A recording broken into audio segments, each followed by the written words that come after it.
Gepleyer Azatlyk Radiosu. Hormatly dinleyijiler, eferde siz bilen men Hudaýberdi Hally. Aşybatda çakyryň tekerrüstü sewdasy döredi. Şu maglumat bilen habarlar gündeligimizi dowam etdirýäris. Türkmenistanyň arak şerap önümlerine girdilen gadagançylygyň bu netijede spirtli içkileriň dören gytçylygynyň fonuny Aşybatda bir kanun tekerrüstündäki çakyr sewdasy dörep başlady.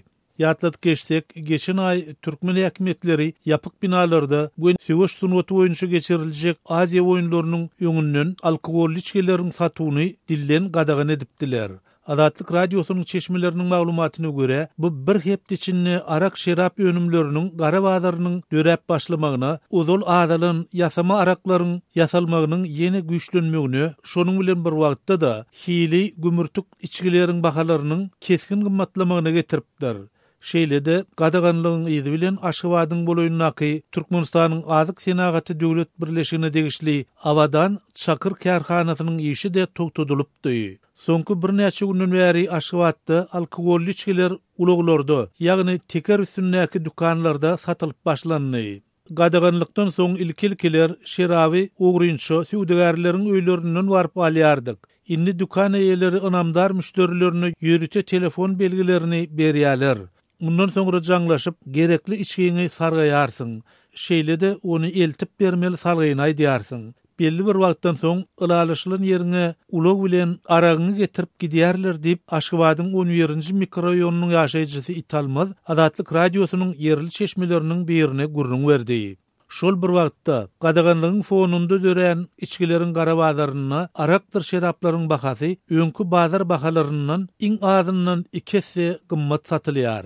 Mysal üçin Serdar aragy uzul 7-8 manada satylýan bolsa, häzir onuň gara bazardaky narhy iň pesinden 20 manada deň. Şeýle-de Aşgabatyň we ýany çakyr zawodlaryny öndürilýän alkoholly içkiler uzul 12-15 manat aralygyna duran bolsa, häzir olar üçin iň azyndan 40 manat sorulýar. Mundan başga, soňky günler Aşgabatda hili degişlilikde pes hasaplanýan daşowuň we balkanyň çakyr zawodlarynda öndürilýän alkoholly içkilerin köpelip başlanygyna üns çekilýär.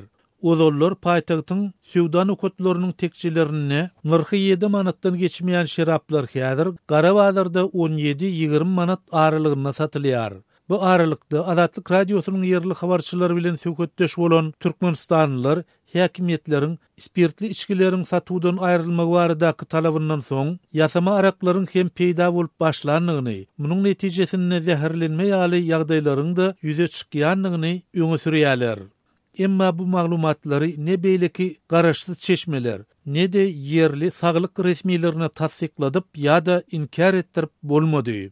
Gal berse de ýurdun döwlet eýçiligindäki mediasy spirtli içkilerin gadaganlygy we onuň netijesinde dören gara bazarlar barada hiç bir düşündürüş ýa habar çap etmeýär.